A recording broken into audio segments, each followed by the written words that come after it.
Opa, mais uma vez! Pra falar do quê? Em 2020, meu amigo! Feliz Ano Novo! Adeus Ano Velho! Feliz Ano Novo! Olha, o Brasil não acabou, não acabou. Já minha paciência... A minha... Na verdade, nesse exato momento, eu e o Renato estamos numa praia paradisíaca. Eu tô no ofurô agora. No mês de janeiro, a gente tirou uma folga, toda a equipe. Aliás, a gente já está preparando para a volta da temporada, que no final de janeiro já vai voltar a temporada e os podcasts. Final de janeiro ou fevereiro? Janeiro para fevereiro, né? De janeiro para fevereiro. Aguardem. Agora, no mês de janeiro, toda terça-feira, vai sair o especial Discípulo Radical. Olha só. Olha, que legal, incrível. hein? Nós tivemos um encontro de líderes de jovens e adolescentes lá no Jovens da Verdade, uma missão que apoia a Aglocal, que aconteceu lá em Arujá, agora em novembro passado. E aí, as palestras que tiveram lá foram gravadas e a gente vai postar aqui uma a cada terça-feira. E só é cara fera, Renatão. Só fera, cara. Começando pelo seu irmão, André Botelho, Andréa Vargas, Ziel Machado, Guilherme Franco. Não dá pra perder, hein, bicho? Não, é cada terça-feira uma paulada no coração, mano. Se os nossos ouvintes não se converterem, eu não sei mais o que acontece. Mas eles já não são convertidos? Não tô enganado. Não. Se eles não se converterem, tem que ir lá pro irmãos.com, Bibotalk, sei lá, vai pra outro podcast. Porque depois dessa paulada de janeiro, discípulo radical não se converter, não sei o que acontece. Aí, realmente... E assim, depois de ouvir essa introdução 4 vezes, se não se converter... Se você não desistir de ouvir, significa que, olha, Deus vai te abençoar muito. E não deixa de seguir a gente lá nas redes sociais, principalmente no Instagram, que estão todas as novidades lá. Glocal Oficial. Vai lá no Instagram. Bom conteúdo e bom podcast, galera. Bom podcast, pessoal. Está no ar. Cultura.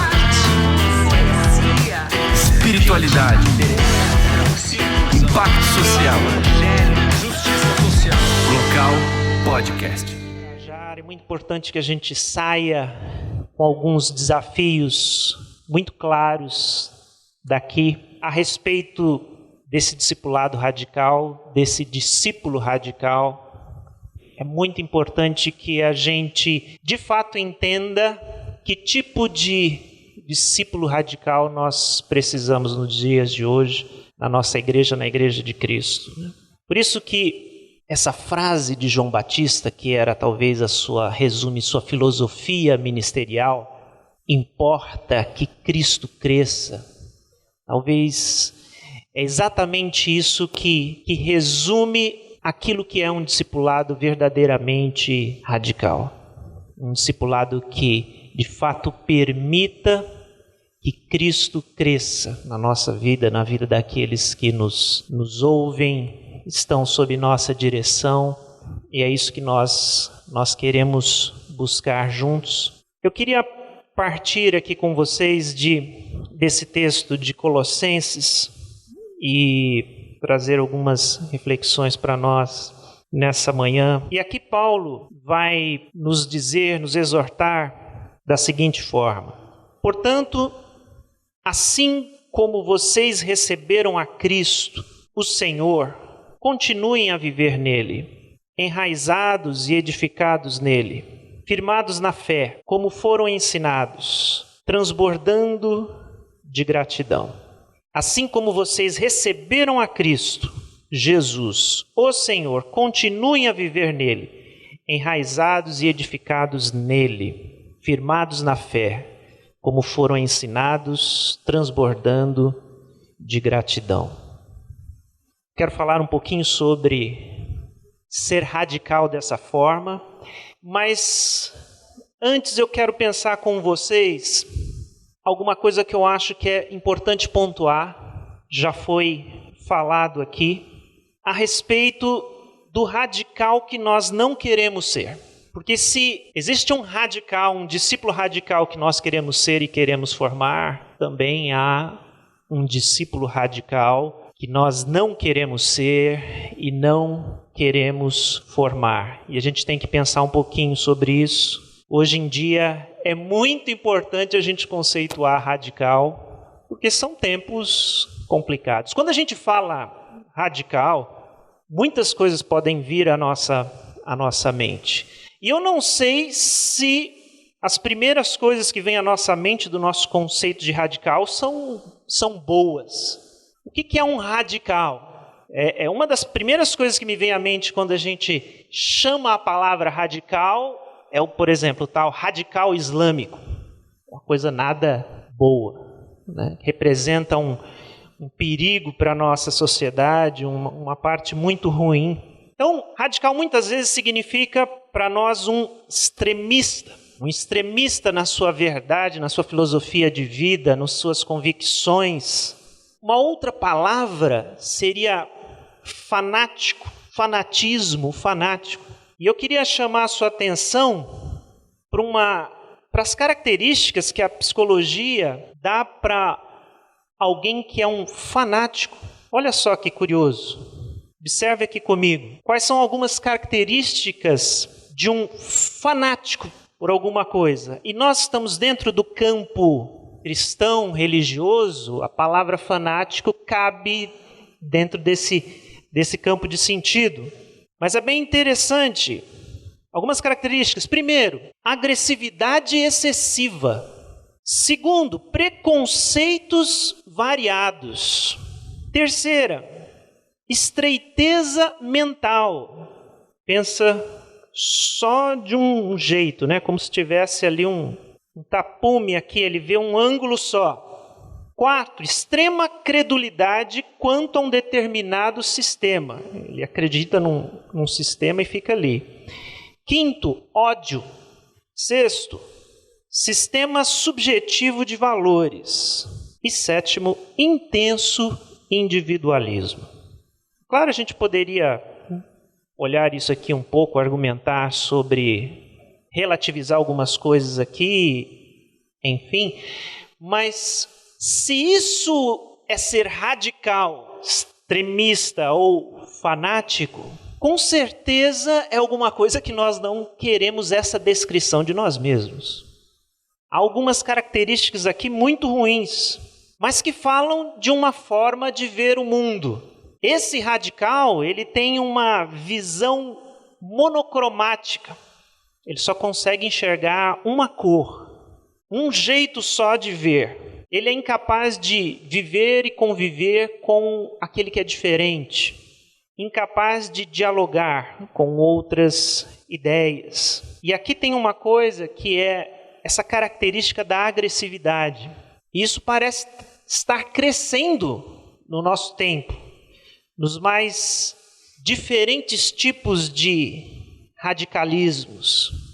E quando a gente vê esse tipo de radicalismo, eu acho que eu e você percebemos claramente que ele não descreve Jesus. O Jesus que a gente acredita que viveu uma radicalidade não tem essas características. Então nós precisamos de fato entender que radical nós queremos e que radical nós não queremos. Nesse sentido, o radicalismo, ele pode ser uma tentação. Há um tipo de radicalismo que não é um chamado, é na verdade uma tentação. E eu quero aqui com um certo cuidado ilustrar, pensar aqui com vocês como que esse tipo de radicalismo pode se manifestar e algumas coisas que a gente precisa tomar cuidado hoje, daquilo que a gente tem visto, daquilo que a gente tem vivido. Em primeiro lugar, eu fico contente que eu não tenho essa fala sozinho aqui nesse congresso. A gente ouviu isso do Ziel, da Andréia, do Marcos, logo na primeira fala. O radicalismo político-ideológico do nosso tempo. Eu acredito que isso seja uma grande tentação. E acredito que ele pode nos levar àquelas características que nós não queremos como povo de Deus, como cristão. Mas esse radicalismo está aí. Eu acho que todos nós, de alguma forma, vivemos e sofremos essa polarização política e ideológica dos últimos dias, das eleições do ano passado, e algumas coisas ficaram muito claras. Como isso feriu o corpo de Cristo, a igreja. Como isso trouxe ruído para a nossa missão, a nossa mensagem. Líderes que tinham expoência, que tinham relevância, começam a ser questionados, irmãos contra irmãos, posicionamentos. E essa tensão criada, e nesse ambiente a gente viu o radicalismo sendo vivido, eu acredito que trouxe e ainda está trazendo e ainda trará muito prejuízo para nós. Então isso é alguma coisa que nós não queremos. Nesse tipo de radicalismo político ideológico existe um certo simplismo de que o mal está no outro grupo. Se a gente destruir isso, nós destruímos o mal. Isso é um simplismo muito grande. E esse radicalismo muitas vezes está entre nós e ele é uma tentação. Uma outra forma muito mais sutil que isso pode se apresentar entre nós é na forma de um radicalismo doutrinário, denominacional, que são expressões de um denominacionalismo evangélico. Quando nós, dentro dos nossos grupos, buscamos uma identidade evangélica e uma identidade teológica, mas o perigo é quando isso começa a tomar uma expressão de radicalismo e aí nós começamos a pensar da forma Deus está conosco, a verdade está conosco, com o nosso grupo, e a gente começa a se separar, criticar, nos afastar dos outros grupos cristãos. E isso também é um radicalismo do nosso tempo. Essa busca excessiva por essa identidade evangélica. Porque hoje em dia não está muito fácil ser evangélico, né? Você é evangélico, mas que evangélico você é? O que você é? E aí você tem algumas bandeiras e algumas opções. Eu sou um calvinista, eu sou um pentecostal, eu sou da missão integral, eu sou da Igreja da Renovação tal. Qual que é a placa? Qual que é a sua placa, a sua bandeira?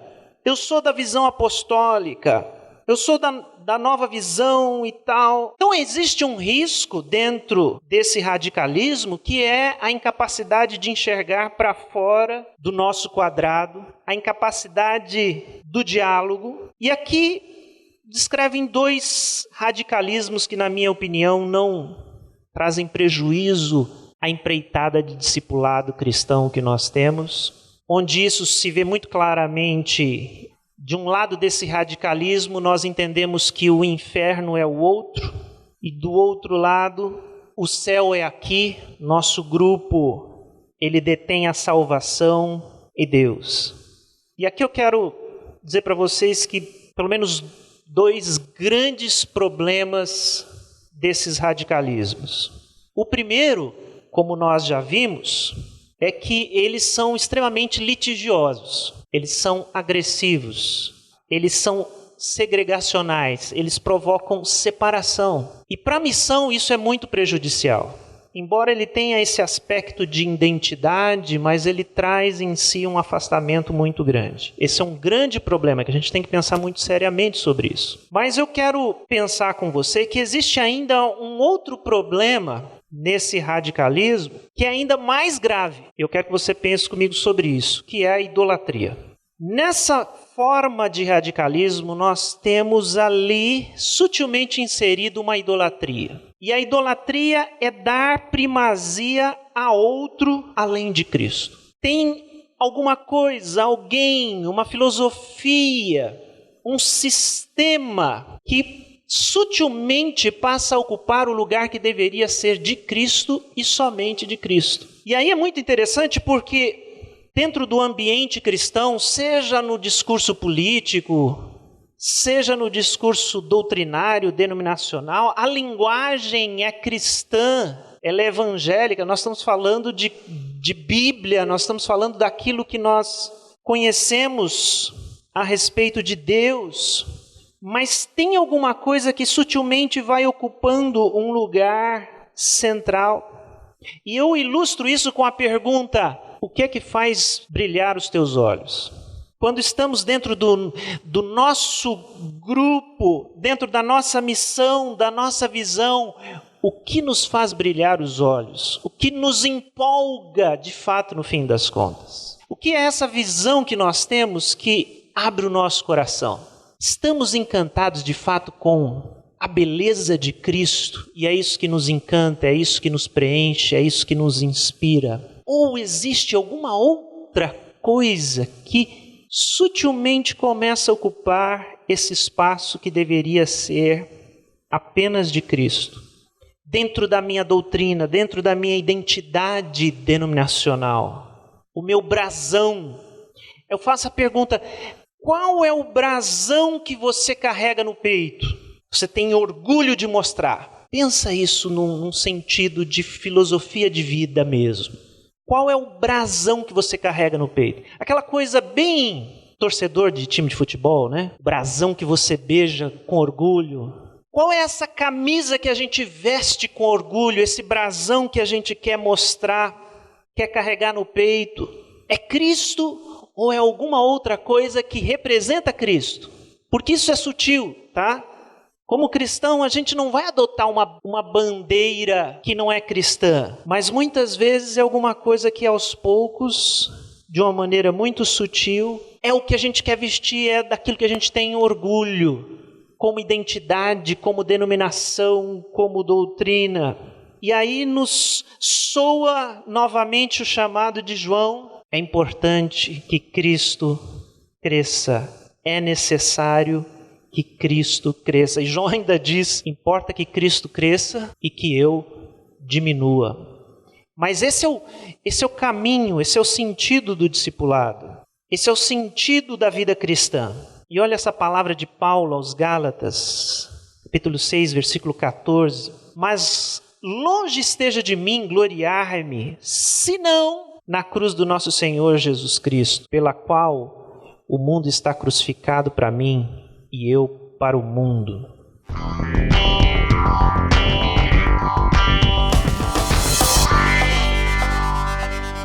Eu fico pensando, quais teriam sido as tentações de Paulo na sua caminhada ministerial? Do que Paulo foi tentado a se orgulhar além da cruz de Cristo? E não deve ter sido pouca coisa. Por aquilo que Deus deu a ele. A tentação, quem sabe, que Paulo teve de rivalizar com os apóstolos de Jerusalém, e ele podia fazer isso se ele quisesse, da bandeira que ele tinha de apóstolo aos gentios, do seu próprio movimento de ser o pai do cristianismo, de ter um apostolado diferenciado. Você acha que as tentações que Paulo teve na sua caminhada foram poucas, de destaque? Mas é tão lindo ver Paulo se humilhando e entendendo esse processo na sua vida e confessando: se eu tenho orgulho de alguma coisa, é da cruz de Cristo. Em Atos 15 você tem uma narrativa maravilhosa, o Concílio de Jerusalém, onde a igreja dos gentios vai se reconciliar com a igreja de Jerusalém. Gentios e judeus precisam sentar à mesa juntos, porque só existe uma igreja cristã. O Espírito Santo não permitiu a igreja cristã judaica e a igreja cristã grega, gentílica. E aqueles irmãos se reuniram e se reconciliaram e se acordaram, porque a bandeira deles precisava ser uma só: Cristo, a cruz de Cristo. Queridos, na nossa busca de um radicalismo, nós precisamos entender isso. O nosso evangelicalismo brasileiro, a nossa prática de fé precisa entender esse conceito com muito cuidado. Martinho Lutero, agora, 31 de outubro, a gente acabou de lembrar da Reforma Protestante. 31 de outubro é uma data muito especial porque a gente lembra do momento em que Lutero inicia esse movimento. Nos lembramos das 95 teses, onde Lutero faz um protesto, e daí vem esse conceito de protestante contra a venda de indulgências, que nada mais era do que a venda do perdão divino. E isso estava acontecendo na igreja, uma doutrina falsa, não bíblica. E ali na Reforma existe um resgate da doutrina bíblica. eu chamo a sua atenção para uma das teses, lá das 95 teses de Lutero, a tese número 79. Olha só, Lutero diz assim: dizer que a cruz, preste atenção, dizer que a cruz colocada entre as insígnias das armas papais tem poder igual ao da cruz de Cristo é blasfêmia. Essa é a tese número 79 de Lutero. Dizer que a cruz colocada entre as insígnias das armas papais tem poder igual ao da cruz de Cristo é blasfêmia. O que ele está dizendo? Tem lá o escudo, né? o brasão do Papa. Nesse brasão tem uma cruz que simboliza a cruz de Cristo. Mas o que era dito é que aquele brasão e aquela bandeira daquele representante da igreja tinham o poder da cruz de Cristo. E Lutero disse: isso é blasfêmia. Na prática, o que isso significava? Que se você beijasse aquele brasão, você estava beijando a cruz de Cristo. Você entende? Essa é a lógica. Lutero disse: isso é blasfêmia. Isso não é verdade. Queridos, o que eu quero trazer para nós é que a idolatria ideológica, política, doutrinária, denominacional faz exatamente isso. O que nos é dito é: beije essa bandeira e você está beijando a cruz de Cristo. Os reformadores, Lutero, se estivesse aqui hoje, ele diria: isso é blasfêmia. Só a cruz de Cristo é a cruz de Cristo. Os jovens precisam de uma luta para lutar. Os jovens precisam sim de uma bandeira para carregar. Os jovens precisam sim de um brasão para colocar no peito, de uma tatuagem para colocar no braço. Mas nós temos que mostrar para eles qual é essa bandeira, qual é esse brasão, qual é esse símbolo. Esse símbolo é a cruz, esse símbolo é o próprio Cristo. Não tem outro e não pode ser outro. Nossa missão é levar o jovem até Cristo e a Cristo somente. Você e eu sabemos que não faltam movimentos querendo conquistar o coração dos jovens e dos adolescentes, dando para eles identidade e sentido. Nossa missão, e essa missão não é fácil, é mostrar que Cristo é isso que eles precisam. E a nossa tentação e o perigo que a gente tem que tomar muito cuidado é de não eleger brasões idolátricos e bandeiras com formas cristãs e a gente dizer para os nossos liderados, para a nossa igreja: beije essa bandeira e você vai beijar a cruz de Cristo, porque isso não é cristão. A continuação do texto de Colossenses que nós lemos logo no início nos traz esse alerta: tenham cuidado para que ninguém os escravize a filosofias vãs e enganosas, que se fundamentam nas tradições humanas e nos princípios elementares deste mundo, e não em Cristo, pois em Cristo habita corporalmente toda a plenitude da divindade. E por estarem nele, que é o cabeça de todo o poder e autoridade, vocês receberam plenitude. É exatamente isso. Pois bem, vamos pensar aqui um pouquinho mais, então, num sentido real, positivo do discípulo radical, aquele que queremos ser e aquele que queremos formar. Queria pensar com vocês pelo menos 2 sentidos muito importantes daquilo que é ser verdadeiramente radical segundo o Evangelho. O primeiro é o seu sentido mais óbvio da palavra radical, que é de raiz, que tem raiz, que é ligado à sua origem e ao seu começo.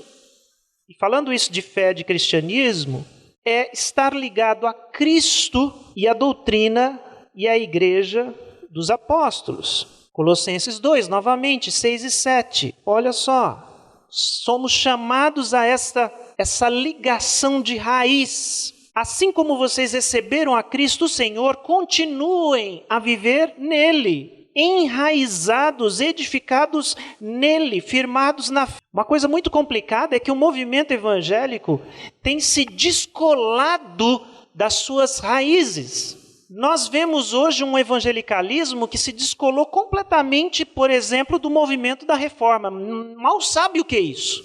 Mal sabe por que a igreja é evangélica e um dia foi chamada de protestante. O que é isso? E não estamos falando aqui da necessidade de estar preso a um movimento do século XVI. O significado é que a reforma já é um resgate do evangelho.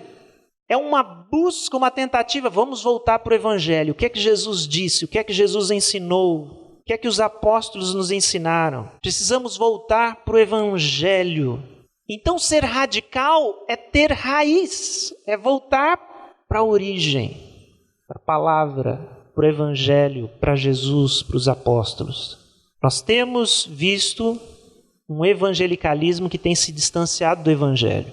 Nós temos visto um novo movimento judaizante que traz doutrinas do Antigo Testamento sem o devido filtro do evangelho, que é para construir religião.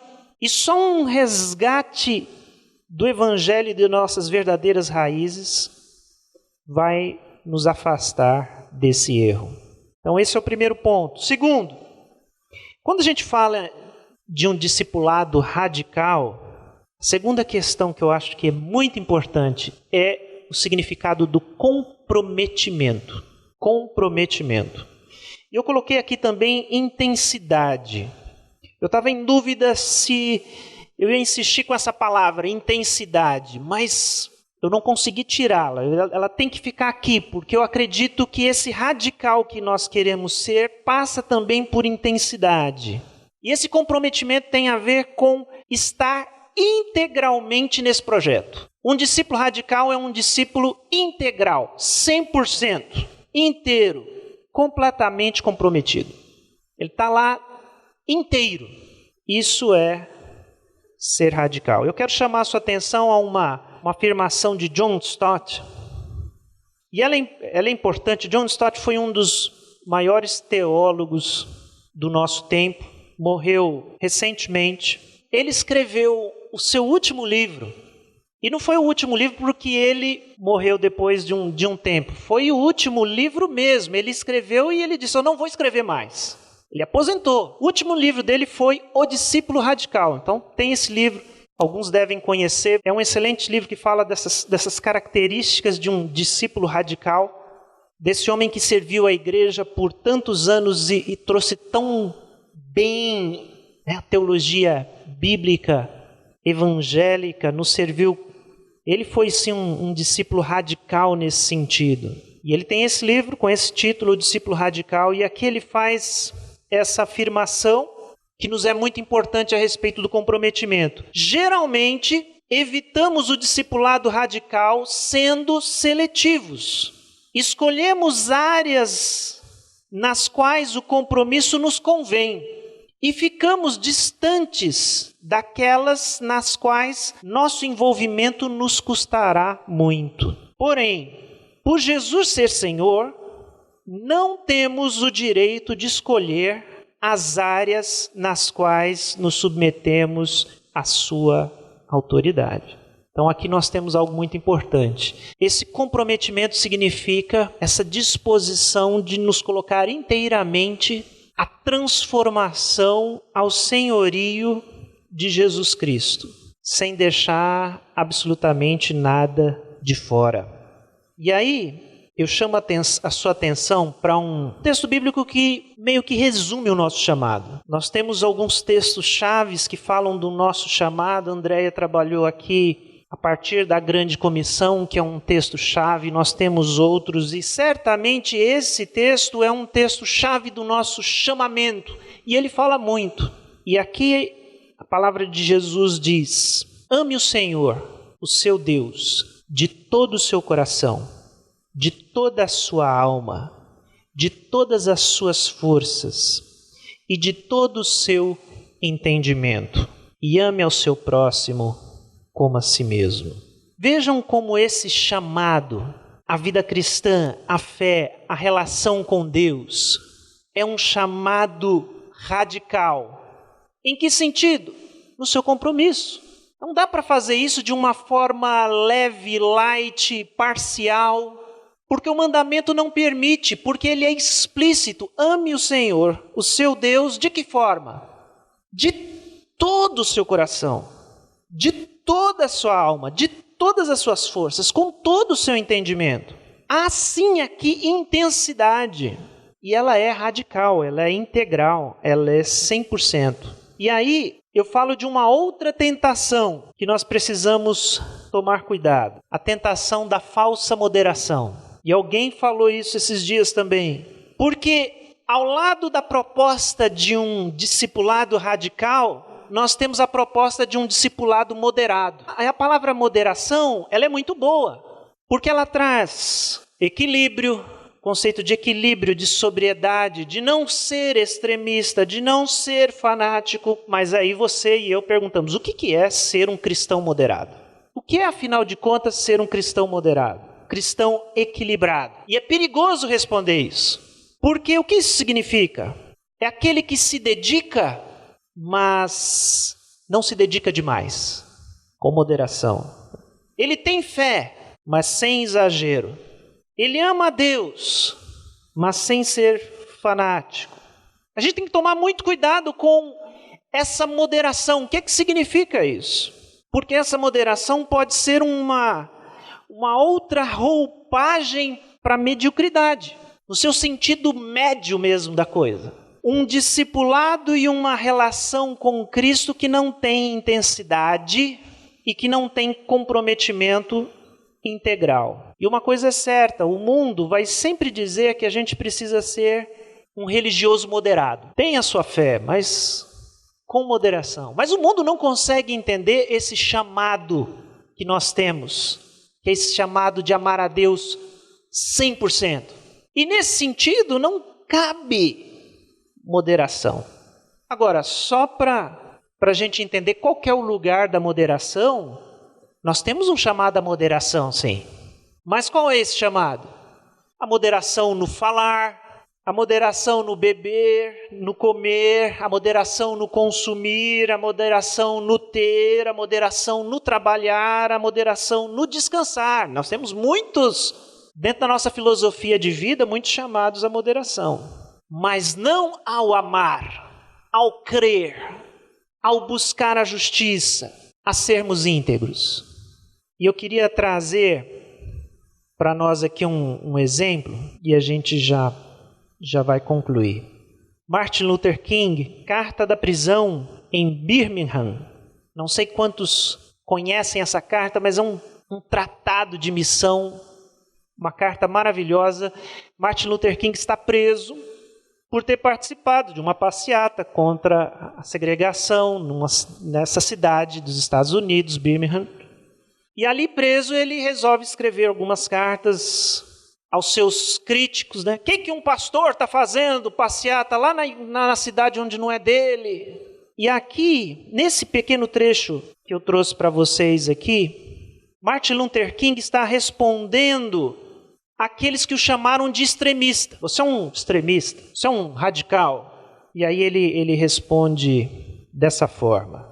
Ele diz assim, Martin Luther King, mas embora tenha ficado inicialmente decepcionado ao ser classificado como extremista, continuando a pensar sobre o assunto, gradualmente extraí certa dose de satisfação do rótulo. Não era Jesus um extremista do amor? Ame seus inimigos, abençoe aqueles que te amaldiçoam, façam o bem àqueles que te odeiam e ore por aqueles que desprezivelmente te usam e te atormentam? Não era Amós um extremista da justiça? Deixem a justiça fluir como as águas e a probidade como um rio que nunca para? Não era Paulo um extremista do evangelho cristão? Carrego no meu corpo as marcas do Senhor Jesus. Não era Martim Lutero um extremista? Aqui estou, não tenho alternativa, então que Deus me ajude. E John Bunyan, ficarei na prisão até o fim dos meus dias, até que faça da minha consciência um matadouro.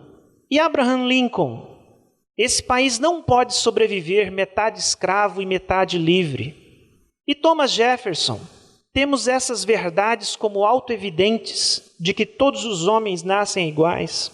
Assim, a questão não é se seremos extremistas, Mas que tipo de extremistas seremos? Seremos extremistas do ódio ou do amor? Seremos extremistas da preservação da injustiça ou da extensão da justiça? Naquela cena dramática do Calvário, 3 homens foram crucificados. Nunca devemos nos esquecer de que todos os 3 foram crucificados pelo mesmo crime, o crime de extremismo. 2 eram extremistas da imoralidade e assim estavam abaixo dos demais. O outro, Jesus Cristo, era um extremista do amor, da verdade e do bem. E por conseguinte, ergueu-se acima dos demais. Talvez o Sul, o país e o mundo esteja com uma terrível carência de extremistas criativos. Qual é o radicalismo que nós queremos? Qual é o radical que nós somos? Do amor ou do ódio? Nós estamos com Cristo ou estamos nos distanciando dele? Nós queremos o radicalismo das cruzadas, dos nós contra eles? Não. Nós queremos o radicalismo de Jesus Cristo, do amor, inclusive dos inimigos. E eu termino com a palavra do fruto, Gálatas 5, 22 e 23, quando Paulo diz: mas o fruto do Espírito é amor, alegria, paz, paciência, amabilidade, bondade, fidelidade, mansidão e domínio próprio. Contra essas coisas não há lei. E o que me chama a atenção, além desse desfile de virtudes maravilhosas, é esse finalzinho que Paulo diz: contra essas coisas não há lei. E essa é uma outra forma de dizer: em relação a isso, não há moderação. Nosso chamado é radical. Quanto a isso, viva intensamente e seja radical dessa forma. Seja radical no amor, seja radical na alegria, seja radical na paz, seja radical na paciência, seja radical na amabilidade, seja radical na bondade, seja radical na sua fidelidade, seja radical na sua mansidão, seja radical no seu domínio próprio, seja Cristo radicalmente, 100% integral, intencional. Nós precisamos resgatar essa intensidade e esse comprometimento no nosso discipulado.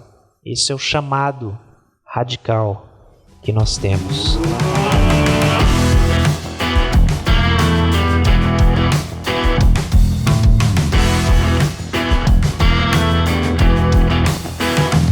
Local Podcast.